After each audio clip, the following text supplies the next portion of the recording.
అయితే ఇక్కడే గమనించాల్సింది ఏంటంటే నిజంగా ఈ ట్రిక్కులు వాస్తవానికి ఏంటంటే బిల్లు గట్టెక్కడానికి కావాల్సినంత మ్యాజిక్ ఫిగర్ అయితే ఎన్డీఏకి లేదు.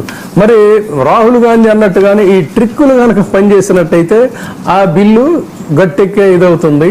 అందుకని ఆయన పైన ఇంకా ఘాటుగా విమర్శిస్తూ మోడీ తన లోపాలను కప్పుపుచ్చుకునే ప్రయత్నం చేస్తున్నారు అని చెప్పంటూనే నాకు మా నానమ్మ విద్య నేర్పించారు, ప్రజా సమస్యలు చూసేందుకు త్రినేత్రాన్ని ఉపయోగించాలని చెప్పన్నారంటూనే రాహుల్ గాంధీ బిల్లు పాస్ కాదు అనే సంగతి బీజేపీకి తెలుసు అని, అది పాస్ అవ్వదు అనేది కూడా ఆయన చెప్పారు. సో ఇది ఓవరాల్గా సభలో చర్చోపచర్చలు అవన్నీ కూడా జరిగినాయి. ఈ బిల్లు వీగిపోవటం ఖాయం అనేటువంటిది రాహుల్ గాంధీ, ఇది ఖచ్చితంగా గట్టెక్కుతుంది అనేటువంటి ఆత్మవిశ్వాసంలోనేమో బీజేపీ వాళ్ళు ఉన్నారు. 7 గంటలకి ఇది మరి జరిగేటువంటి అవకాశం ఉంది.